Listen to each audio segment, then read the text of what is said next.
Hi, I'm Karen. Welcome to my kitchen. This is Sienna Blaze, the absolute love of my life, my 2-year-old daughter. Like many of you, once I had her, I decided to take a couple years off work and stay home and take care of her. And I really quickly realized that didn't give me a whole lot of time for cleaning and cooking. So I've had to come up with some healthy, nutritious, and yummy meals that don't take a whole lot of time to make. But I didn't want to sacrifice quality, because for me, the best way to show someone I love them is to cook for them, especially if it's my family or friends. And that's what this show is all about. Cooking from the heart. Kick it.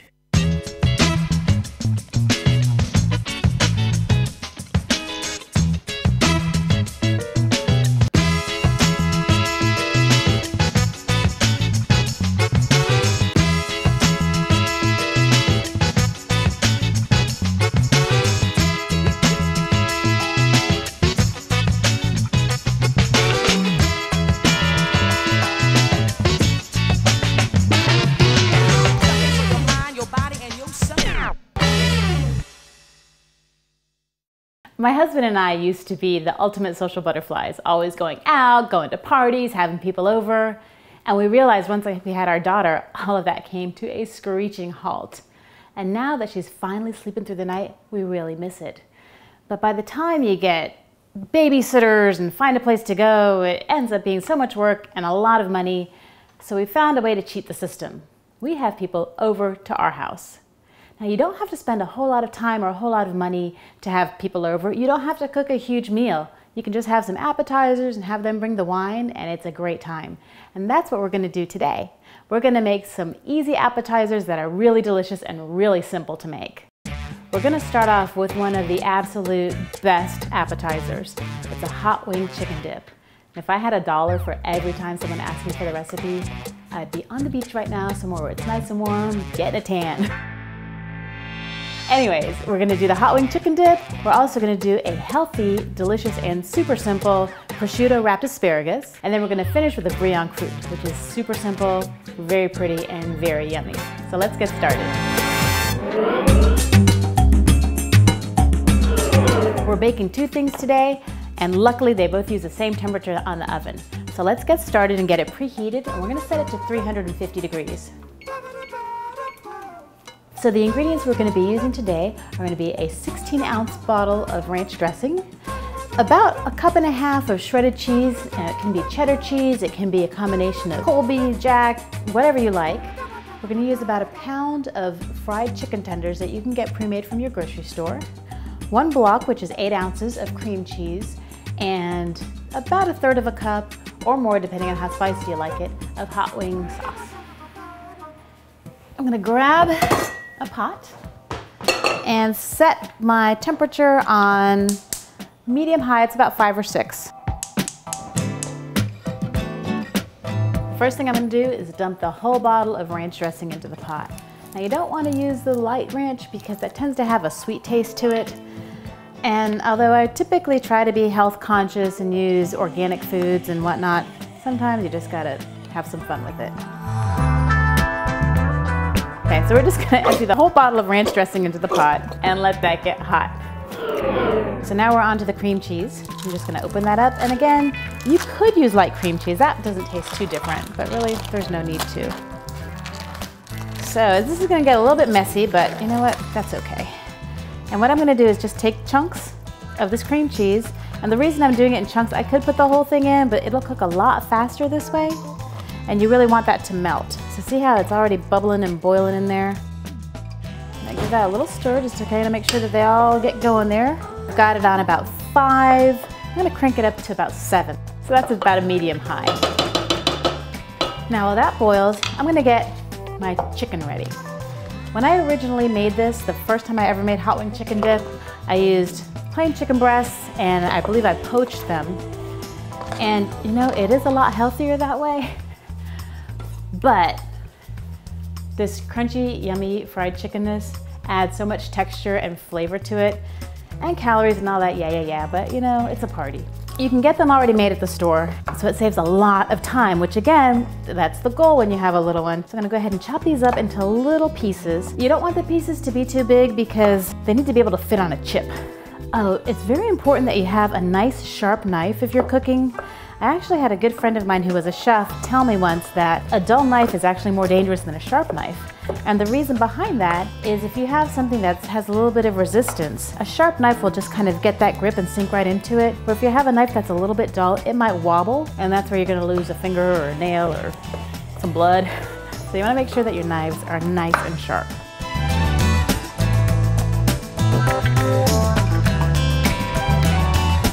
Okay, so we've got all of our tenders chopped up into nice bite-sized pieces. Let's look over here at our cream cheese sauce. It needs a little more cooking done to get those lumps out of there.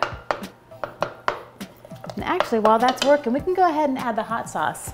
It can be any kind you like. And start slow. I like things really spicy, so I'll just dump a lot in. But you might want to start with about 1/4 cup. I don't know how hot you like things or your friends. It depends on who you're cooking for.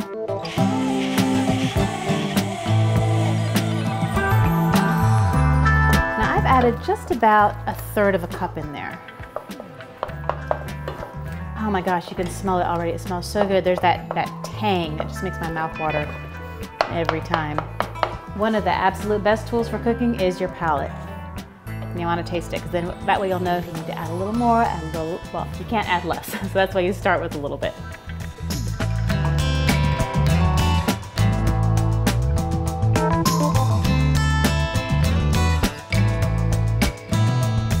All right, give that a quick stir. And most of those chunks are pretty much gone. It doesn't have to be totally melted because we're putting this in the oven. So anything that's not melted in the pot is going to go ahead and melt in the oven. Now we're going to add our chicken chunks, chicken tenders to that. This is definitely an appetizer that you might want to do a few sit-ups before you eat it. Because it's so good, you're not going to be able to have just 1 or 2 chips. You're going to just chow on this thing. Trust me, this flies out of the pot. And now I'm going to add some cheese, and we're almost done.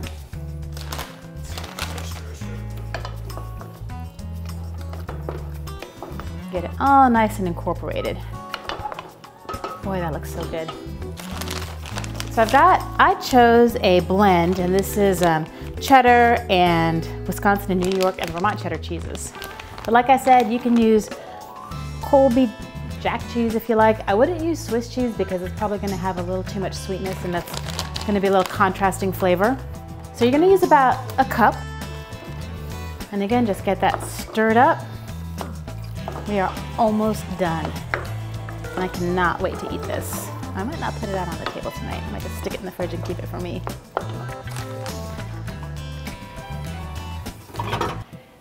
And you can use any kind of baking dish you like. I like to put it, I have a little fancy schmancy pie pan. It's pretty, it's got a good color. Okay, so we are ready here. I'm just gonna turn the stove off. Don't wanna forget that. I'm gonna pour this yummy, tasty, spicy mixture into my pie pan. Okay, so it's not the prettiest looking appetizer, but it so makes up in flavor for what it lacks in looks. And once we're done with it, it's gonna be a lot more attractive. So, there we go, get it all situated. Now we're just gonna top it with some more of our cheese, so it'll have a nice crust on it when you pull it out of the oven. Something about that kind of burnty cheese that has that really good flavor. I love it. Plus it's so pretty. You don't need to cover it completely. Just get a little bit kind of all over it just to add that little extra touch. And that's probably about 1/4 cup. If you want more, you can cover it completely, or you can leave it off. It's all up to you. Remember, this is your party, your appetizer. Okay, so this is how it's gonna look. And now we're just gonna pop it into the oven for about 20 minutes. It doesn't have to be exactly 20 minutes. Some ovens kind of run a little hotter or less hot than others. You know your oven. And everything in here is already cooked. The chicken's already cooked and everything else, and cheese. You don't have to worry about that cooking and being safe. You just wanna make sure you get a nice crust with this cheese and that it all blends together, especially if you have any chunks left over from that cream cheese. So I put it in 350 for about 20 minutes.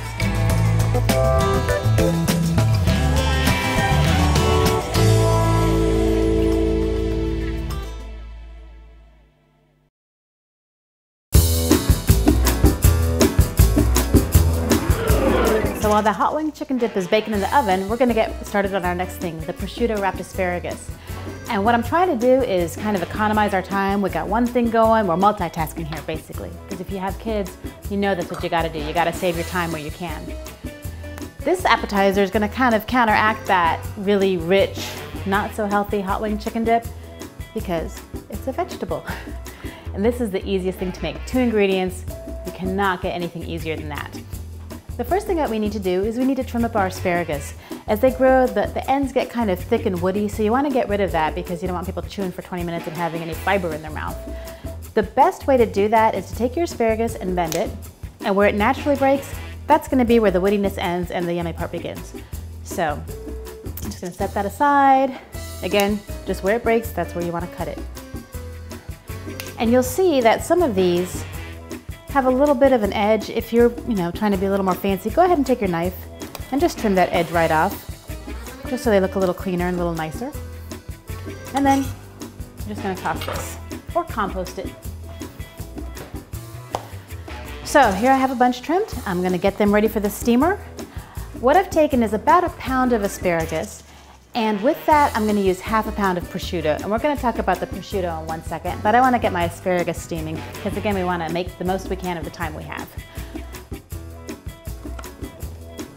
Got my steamer over here. I'm just getting my asparagus in that.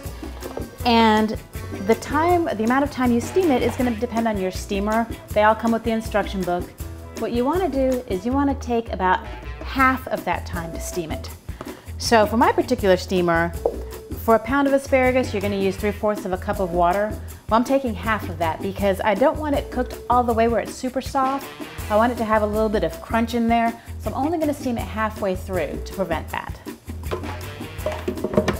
Let me get the lid on, plug it in, oh, and she's good to go. So now we're gonna wrap up that yummy asparagus in the delicious prosciutto, which I could eat every day. I was lucky enough to spend some time in Italy, and I learned that prosciutto actually just means ham. So if you go to Italy and you want this, you have to order prosciutto crudo, which means raw ham. Now technically it's not raw because it's smoked and salted and whatnot, but if you get prosciutto cotto, that's going to be the ham that you have like a sliced ham in a sandwich or something. So when you go to the butcher or the deli part of your grocery store, you're going to ask them to slice it really thin because you're going to need to wrap it around a pretty thin piece of asparagus. And it's going to be very delicate, but I don't know if you can tell, but see how you can kind of see my hands through it? So that's how you want it. You want it really nice and thin so that you can wrap it around a really thin piece of asparagus. If it's too thick, it'll start to unravel and it won't be as pretty. It'll taste really good, but it's just not going to be as nice looking. So let's get wrapping. So I've got my asparagus here. Again, I steamed it for half the time you normally want to steam it so that it still has a little bit of that crunch to it. And I've let it cool off because you don't want to burn your fingers off. And all I'm going to do is I'm going to take a piece of the prosciutto, I'm going to lay it down at an angle. Then I'm going to take my asparagus, I'm going to lay it on top of the prosciutto and make sure I leave a little bit of this kind of flowery leafy part out at the top because that's so pretty. And I'm just going to roll it up. I'm going to wrap it really tight. And the reason I'm doing it at an angle is so by the time I'm done wrapping, the whole thing is covered. And voila! Very pretty and very delicious. I'm just going to take a few minutes and get the rest of my asparagus wrapped up.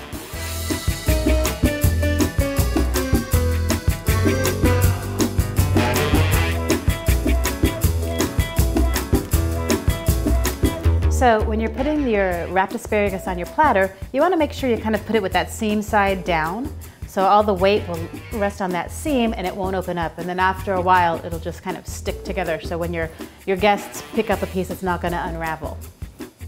Just going to get some of these layered. I do want to mention I used about 1 pound of asparagus, and that will work well with about ½ pound of prosciutto. It will vary depending on how long your asparagus is and how thick it is, but that's a pretty good proportion. And I think I'm having about 5 or 6 guests, so that'll give each guest maybe 3 or 4 of these. And you will see that when it is thin, the prosciutto might tend to tear a little bit. That's okay, just kind of stick it back together and keep rolling. prosciutto is very forgiving. Very delicious. Let's get this bad boy wrapped up. And there we go. Look how pretty that looks, huh? Okay, so here we are, we're all done. And look at how good that looks. It's really delicious, kind of healthy. If you're watching your weight, you might want to start with this and get some of the roughage in your belly first before you eat the other stuff so that you don't eat as much of the other stuff. So it's all up to you, but it's all really tasty.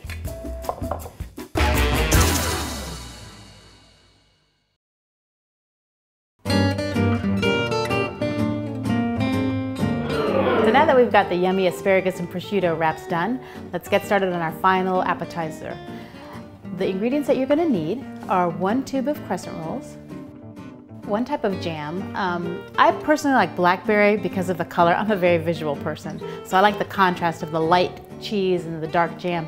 But apricot jam is also very, very good. You can use raspberry. I kind of like the exotic flavors. You could even put a chutney in there, mango chutney, however you want to do it. It's up to you. This is your appetizer. If you use blackberry, try to get the seedless, because if it has seeds, you take a bite and you feel that thing in your teeth. That's not terribly delicious. So let's get started. We have our round of Brie, and this is a 13-ounce round, but you can really get any size you want. You can get a smaller one, you can get a larger one. Just make sure that you have enough of your crescent roll dough to cover it. This is one of those appetizers that's really pretty and looks impressive, but seriously, 3 ingredients, piece of cake. So let's go ahead and unwrap our Brie so you can take a look at it. A lot of people have never tried Brie before. It seems maybe a little intimidating or a little kind of weird or exotic. It is absolutely delicious. Okay, so it's nice and round. It has this kind of papery texture on the outside, but when you cut through, you're gonna see this smooth, velvety goodness that is so delicious. So what I've done is I've taken a nonstick cookie sheet liner. There's Silpat, there's a bunch of different brands. I'm not sure what brand this is, but I'm working on that because it'll make it a lot easier for me to transfer my Brie to the cookie sheet. I don't have to worry about it coming apart or breaking or anything. So I want to get my crescent roll. Okay, so we want to get all of these little perforations kind of closed in. And then what you can do to make it a little nicer and smoother is get a rolling pin and just roll it out a little bit so it's all kind of the same thickness. Because you don't want it to be real bready on one part and not bready enough on another part. So let's just go both directions. You know, if you don't have a rolling pin, you can use a glass, a bottle, whatever you've got to make it work. Our next step is going to be to take our Brie. We're just going to pop it right in the middle. And we're going to open up our blackberry.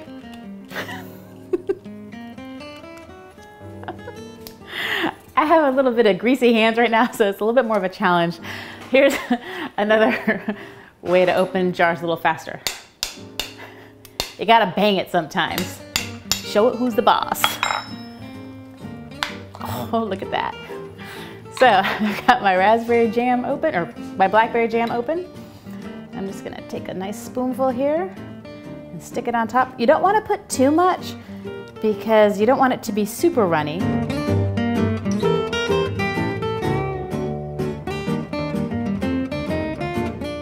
So let's put about maybe probably 2.5 tablespoons, and just kind of spread it out a little bit. And just on one side. You can put it on both sides if you want, but you really only need one side. So now we're going to take our dough and we're going to wrap up our croissant.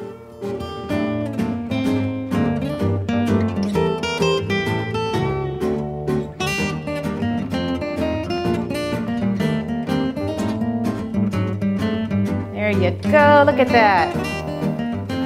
That does not look too bad. We've got a nice flat surface. And now we can make some little party favors out of these. I'm gonna make a little flower. We're just making some balls out of this extra croissant dough, and I could have, torn some more off the bottom. You can use a little cookie cutter and cut out some leaves and do some poinsettias if you're doing this for Christmas. However you want to do it, you're the artiste. Cooking, I think, is totally an art form.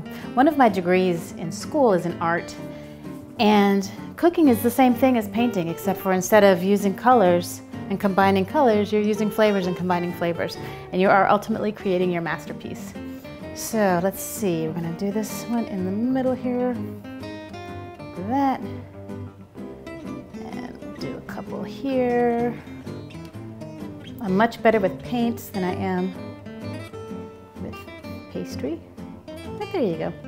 Okay, so we are just about done with our masterpiece here. I'm gonna put a little egg wash on there so it'll look nice and shiny and really pretty. And basically, I'm just gonna crack an egg. I like brown eggs. There's really, as far as I know, no difference between brown eggs and white eggs. But I think brown eggs are prettier. So I'm very, like I said, I'm very visual, which is why I like the blackberry jam. And I keep my eggs in a bowl in the kitchen, in the refrigerator, because I think it's prettier too. So I'm just gonna beat up that little egg. I'm gonna add a little bit of water. Just like, I don't know, a couple tablespoons. Or you could add cream as well if you prefer that. So I've got my egg all beat up. Got my little brush. I'm just going to brush some of this egg goodness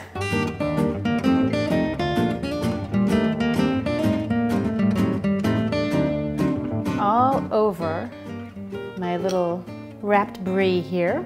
And it's gonna make it so pretty. Another thing you can do if you'd like is to get some slivered almonds and sprinkle them on top, which is actually also a good way if some of those perforations open kind of back up. You can cover them either with these little balls that you're making or with almonds. Yeah, I gotta fake it sometimes a little bit. Get all these little dudes covered. And you can see this is one of the reasons I'm making it on the cookie sheet liner, because I don't have to worry about cleaning up all this egg mess. And a good thing about the liners, they're non-stick, but also the croissant rolls have a lot of butter in them, so you don't need to grease your pan anyways, because all of that butter is going to keep it from sticking to your pan. So I think we are good. Whoa, uh-oh, last one, get back on there. Here we go. I'm just going to take this sheet and stick it right in my cookie sheet. There we go. Slide her over a little bit. Doesn't really matter, doesn't have to be perfect. And we're gonna pop her in the oven. Now my timer just went off, which means my hot wing chicken dip is ready. Oh, holy bubbling appetizer, Batman. Look at that. It smells so good, but you can see the oil that has risen to the top and it's bubbling. So you definitely wanna make sure you let it cool off before you eat it. It's gonna be hard not to, but trust me, your mouth and tongue will appreciate it if you wait till it's cool. And since both of these appetizers are baked at the same temperature, I can now just take my brie and pop her in the oven. I've got plenty of room. They're not going to be crowded. I'm not taking any heat away from any of them. So it's right there on the middle rack. And you're just going to cook it according to, according to the directions on your croissant package. 350 degrees on this particular brand for 14 minutes, 14 to 20 minutes. You want to make sure it's nice and golden and crispy, but you don't want it to get too brown. So I've taken my brie out of the oven and look at how pretty. I could have maybe been a little more crafty with these little balls, but I like how it looks. And I'm not gonna bite into it yet because you really want to let that cool for about 20 minutes.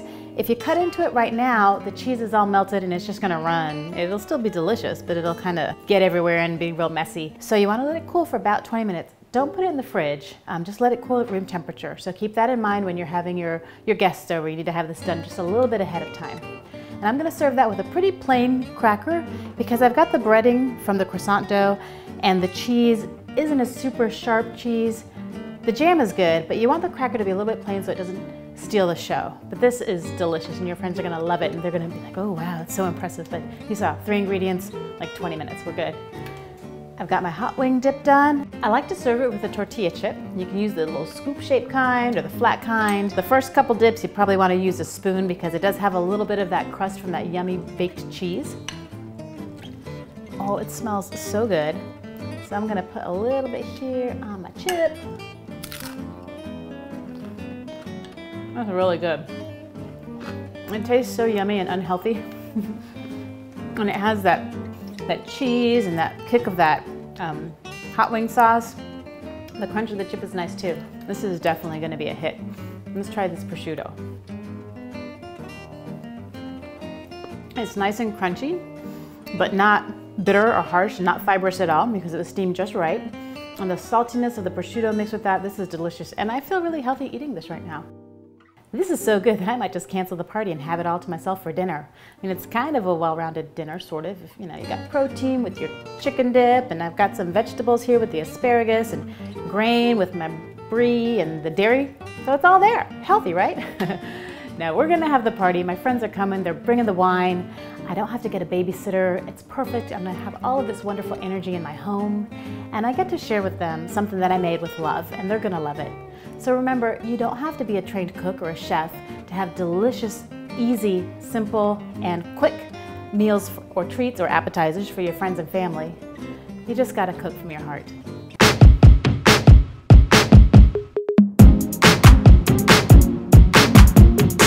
Hi, I'm Karen. Welcome to my kitchen. And I forgot what I was gonna say, so we gotta do it over.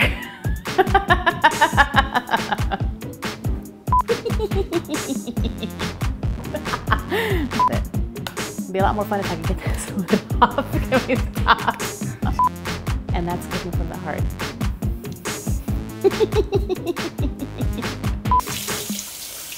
Hope my butt looks cute.